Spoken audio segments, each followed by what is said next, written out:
I've been hearing about this lately. I'm not sure how many of you actually believe this. You need to watch this video to the end. Share your thought with me in the comment below. I don't know what to think, but this is a serious testimony right here. Let's take a listen.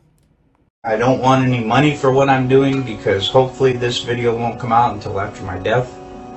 So I have nothing to gain, nothing to profit by telling you what I'm going to tell you. In 1968, my father was stationed at Cannon Air Force Base in New Mexico. We lived in Clovis, New Mexico. He was in the military police for over 20 years, and on his deathbed in 2002, we made a recording of what happened. Project Slam Dunk was the name of this. President Johnson in 1968, okay?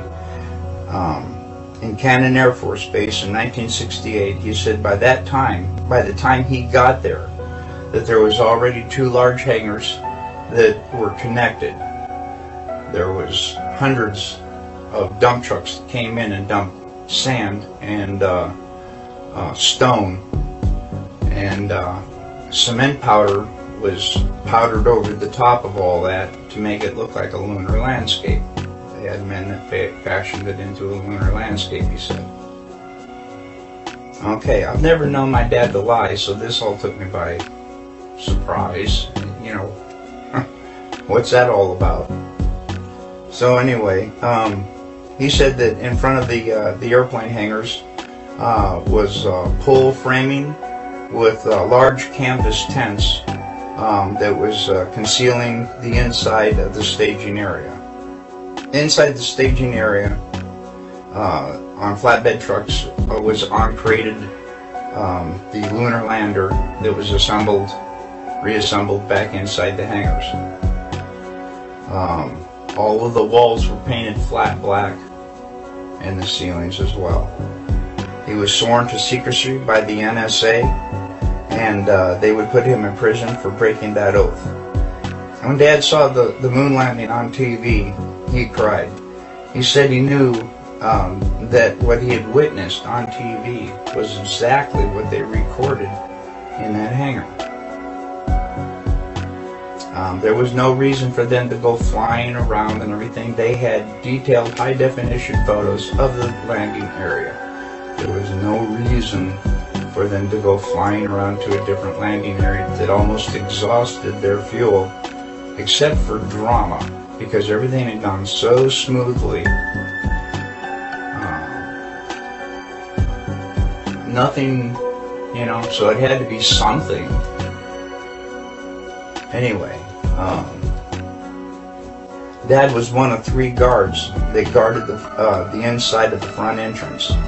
There was a list of 15 people who could enter. No one else was allowed by order of President Johnson. And here is that list, and I gave it to Bart Seibrow as well.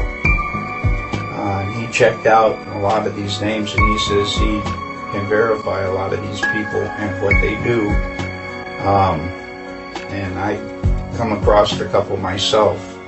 Anyway, President Johnson, Neil Armstrong, Edwin Aldrin, Werner von Braun, Robert Emenegger, Gene Kranz, James Webb, Joe Kerwin, Dr. Thomas Paine, Glenn Looney, Dr. Christopher Kraft, Dr. James Van Allen, General Trudeau, Lieutenant Colonel Donald Simon, and Grant Norrie. Now, the only 2 that I really have information on is Robert Emenegger. Apparently, he did a lot of video work and stuff for the Department of Defense. So the DoD did know him. Okay, and the other one was Grant Norrie, N-O-R-R-A-Y, I believe. Was to the best of my dad's knowledge, was a like some FBI, CIA, NSA, who knows, something like that. Okay, President Johnson only showed up for the first day of filming. Filming lasted for 3 days, and the entire project was restored to original. In other words, the hangars were all taken apart, the sand was all removed,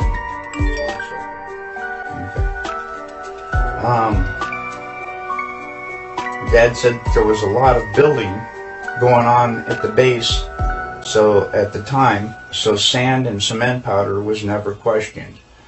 I can see how they could smuggle that all in within everything else that's going on. Since 2002, I have dug up, I already told you about that, the evidence for the moon landing that I have found. If you go to Google and go to Cannon Air Force Base website, they admit that President Johnson was there. The lunar lander was there. The astronauts were there. I also have verified some of the people on the list were there. I also verified there are a lot of building going on in the base, just as he had told me. And all of this was going on at the same time, on the same date. Dad told me all these things father to son. He also told me not to ever tell anyone what he had said, but he said on his deathbed that he had to tell somebody before he died because it was just too important not to tell. That's about all I can think of. My dad, he raised me by the book. I know he didn't lie to me.